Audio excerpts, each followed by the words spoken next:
Well, let's move on to this. We have a Fox News alert. This morning, horrified witnesses reacting in shock after an anti-Israel suspect walks into a Jewish museum in D.C., guns down two Israeli diplomats out front in cold blood. That's when he reaches into his bag and pulls out a keffiyeh and says to me, I did it. I did this for Gaza. And then he starts shouting, free, free Palestine. I feel very lucky to be alive. And I feel extremely sad for the victims, their families.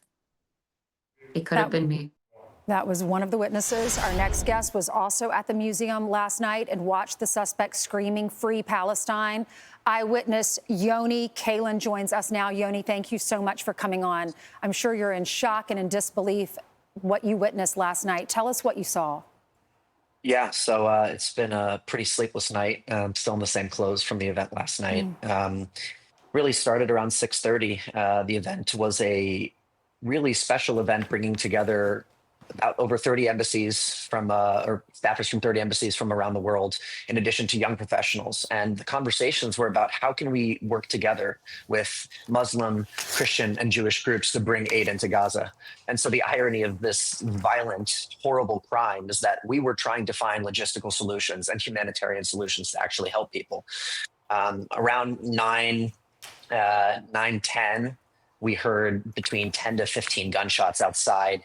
And we had a few people that recently left the event, came back in, and he happened to be walking with them as he came back in. And at this time, nobody knew what was going on. We thought it could have been gang violence. We thought it could have just been, standard DC crime.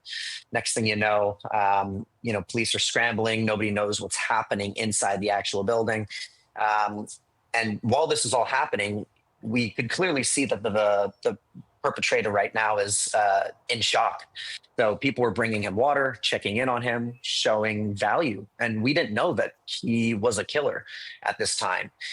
Soon, I'd say about 5-10 minutes later, when the police did end up showing up, he turned himself in. And just like Katie said, he said, I did this for Palestine. I did this for Gaza, and went into his chants of free Palestine. And it's really just a shame that an event trying to bridge gaps between different religions and trying to find humanitarian solutions was, ruined by a murderer who decided to take out his radical views on two innocent lives. I haven't really been able to sleep. I'm being flooded by texts and messages from family and friends. I really am just thinking about the lives and the families of those who are lost, Yaron and Sarah. May their memories be a blessing. We're still trying to gather all the information and understand whether this motive was targeted, how he knew that they were leaving at the time that they were leaving. I don't even know how he knew about this event. I mean, this was an event my amazing wife helped organize. The details to the location were private. The information was private, yet somehow he was there at the right place in the right time. And I just want to say I'm so thankful that the Trump administration is doing their best and really making an effort to stamp out anti-Semitism, because this is horrifying and this is very scary. And I'm proud to have a president that cares. Yoni, thank you so much. I'm so sorry for what you witnessed. It's hard to know that you were in that room with this guy who is an alleged killer. And then when you hear him say free Palestine, and you know that two people are dead or are dying, taking their last breaths outside when they had their whole lives ahead, all in the name of hate. It's just so astonishing that this would happen in our country. What do you make of the tone around the country? What does the president need to do? What can we do as a country to settle all of this so that we're not worried when we go to a Jewish event that we're going to be shot when we walk outside? Yeah, it's a great question, and I think I'd win the Nobel Peace Prize if I could solve the Middle East crisis. I think the reality is we need to continue to support each other as a community. We need to speak out when hate is overpowering love. We need to work together to bridge the divide between the Jewish community, the Muslim community, the Christian community, because my honest opinion is that most people want to see peace. Most people believe in humanitarian values and believe in love. And right now, I think we're letting hate win. I think the Trump administration is doing a great job at starting to create a task force with anti-Semitism and focus on how we can eradicate some of the hate that's coming from universities. And I think a lot of people are being brainwashed right now. I gotta say, the news and the media hasn't done a great job of verifying sources, and they run stories before cross-checking, and we've been pouring fuel and gasoline on a fire. And I think right now, more than anything, we as a community need to come together and support each other and talk with each other, because Right. yelling free Palestine and murdering two people does not help Palestine.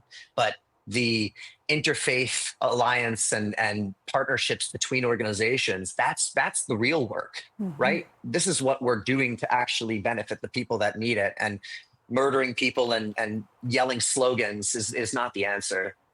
That's the irony of all of this. The event that your wife helped organize was for peace, coming up with solutions, Correct. talking, even if you disagree, coming up, at least debating, having an honest debate, not killing. Correct. That's evil. That's evil. How's your wife doing? She's none of us have slept. Thankfully, my mom is here, and she fed us soup and looking after us and giving us water.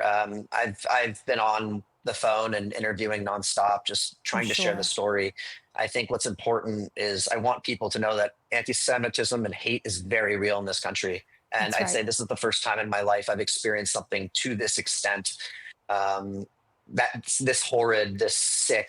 And I just hope justice is served. And I hope this never happens to any innocent family again in this country. Yoni, God bless you. Thank you so much. Thank Keep you so fighting much. for And peace. thank you for everything you're doing. You're We will. welcome. We're praying for y'all, for the Jewish community. We love y'all.